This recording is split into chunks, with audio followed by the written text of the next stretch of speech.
Mwenyekiti, hii shamba linaloongelewa hapa ni ya historia. Tukirudi ndani unapata mwaka wa 1946 ndio shamba iliongelewa wakati wa mkoloni, ikajumuisha DC district commissioner kutoka Tarime, Msoma, Kisii, Narok, na ikakubalika kwamba Mkuria ataushiwa hiyo shamba na Masai, na ikaamuriwa kwamba Mkuria alipe ng'ombe 2000, shamba ikae yake. Baadaye kidogo Mkuria akakwama kulipa, ikaenda kufikia mwaka 1955 mkoloni akaingiza, Masai wakaingiza hiyo kesi kotini ya mkoloni. Mkoloni akadeploy task force, ikasanya ng'ombe ya Mkuria ng'ombe 5000, ikawekwa kwa koti na ikaamuriwa Mkuria alipe hiyo shamba, na hiyo shamba hiyo ng'ombe ililipo vile ifuatavyo. Masai Burgo akagaula ng'ombe 1189. Masai Siria akapewa ng'ombe 1188.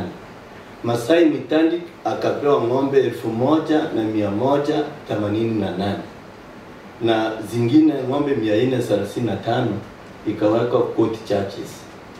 Kuanzia hapo mkoloni akaamua shamba itakuwa ya Mkuria, itakuwa ya Mkuria forever. Na sasa kenye ilishangaza, kuanzia mwaka 1955 Wakuria tuliishi na Wamasai kwa amani hadi kaacha mwaka wa 1989 ndio tulistukia furugu ya serikali kutuhamisha kutoka kwa mashamba.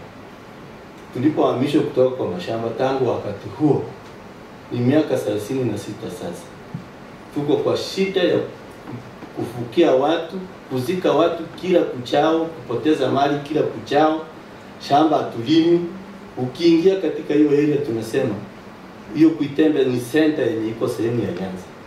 Lakini ukiona hiyo maduka iko ni marefugee wenye wametoka IDP, wenye wamehamishwa kutoka hapo wameingia kurentisha kwa hiyo manyumba. Na bado wanafuata kuwao kwa hiyo manyumba. Na tukiajaribu tu kuingia kulima shamba, ujue maisha yako hakuna. Sasa sisi ombi letu ni fupi tu kwamba serikali tufikirie. Serikali tuangalie kwa macho ile, na angalia wananchi wake. Ile ni turuma ya kihistoria. Ukiangalia hiyo ng'ombe yetu kwa hiyo miaka, hata juzi naona Governor Lentutu anasema kwamba tunachochewa. Na baba yake katika hii rekodi tuko nayo ndio alichukua ng'ombe kwa niaba ya Masai Burgo, ng'ombe 1189. Kwa hivyo bwana mwenyekiti, ni ombi kubwa sana sisi. Hii turume imetukalia kwa hiyo miaka yote, nimekwambia miaka 36. Tafadhali kwa heshima na kwa heshima ya mwanadamu tunaomba. Asante.